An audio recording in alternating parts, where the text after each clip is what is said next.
মুন্সিগঞ্জ শহরে বিশুদ্ধ পানির অভাব দীর্ঘদিনের। ভূগর্ভস্থ পানির স্তরও নেমে গেছে। তাই আর্সেনিক মুক্ত খাবার পানির সংকটের স্থায়ী সমাধানে 2018 সালের 11 এপ্রিল ভূপৃষ্ঠস্থ পানি শোধনাগার প্রকল্পের কাজ শুরু হয়। প্রায় 1 লাখ পৌরবাসীর বিশুদ্ধ পানি নিশ্চিত করতে জনস্বাস্থ্য প্রকৌশল অধিদপ্তর প্রকল্পটি বাস্তবায়নের দায়িত্ব পায়। তবে শুরুতেই নিম্নমানের পাইপ ব্যবহার নিয়ে প্রশ্ন ওঠে। কয়েক দফা পরিবর্তন শেষে 2023 সালের জুলাইয়ে পার্শ্ববর্তী ধলেশ্বরী নদীর পানি বিশুদ্ধ করে সরবরাহ উপযোগী করার প্রকল্পটি প্রস্তুত হয়। এরপর পৌরবাসীর মাঝে পরীক্ষামূলকভাবে পানি সরবরাহ কোর্স সম্পন্ন না করেই গোজামিল দিয়ে পৌরসভার কাছে হস্তান্তরে দৌড়ঝাঁপ করে ব্যর্থ হয় ঠিকাদারি প্রতিষ্ঠান। এদিকে দীর্ঘদিন বন্ধ থাকায় জরাজীর্ণ হয়ে পড়ে নতুন এই প্রকল্প। আমাদের পৌরসভাতে যে খাবারের পানিটা দেওয়া হইতাছে ওইটার ভিতরে আবর্জনা ময়লা থাকে। বাজারটা ক্লিয়ার করে দিলে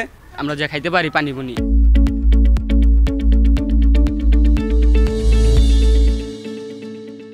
খাওয়া উপযুক্ত নেই, এইটা চালু করলে এটার পানিটা ভালো হয়। পানির সুবিধা চাই, জনগণ যেমন খাইয়া তৃপ্তি মিটতে পারে সেটার জন্য আমরা ভালো চাই। ট্রিটমেন্ট প্ল্যান্ট তো বিভিন্ন চেম্বার আছে, এগুলো ওয়াশ আউট আছে এবং আপনার ক্লিনিং আছে, কিছু রিপেয়ারিং কাজ আছে, এগুলো আমরা করতেছি। ভূগর্ভস্থ পানির যে লেয়ারটা আমাদের নিচে নামার একটা প্রবণতা আছে, সেই প্রবণতাটা দূর হবে এবং মুন্সিগঞ্জ পৌরবাসী আর্সেনিক এবং আয়রন মুক্ত পানি পান করতে পারবে। জনস্বাস্থ্য প্রকৌশল অধিদপ্তরের নির্বাহী প্রকৌশলী জানান, নতুনভাবে সংস্কার করে পরীক্ষামূলক 3 মাস পানি সরবরাহ সফল হওয়ার পরই পানি শোধনাগারটি হস্তান্তর প্রক্রিয়া সম্পন্ন হবে। 3 মাস চালাবো, এটা সাকসেসফুল হলে আমরা এটা পৌরসভাকে হস্তান্তর করব। হস্তান্তর করার পর পৌরসভা এটা চালাবে এবং আশা করি মানুষজন খুব শীঘ্র বিশুদ্ধ পানি খেতে পারবে। প্রকল্পটির ব্যয় ধরা হয়েছে প্রায় 11 কোটি টাকা।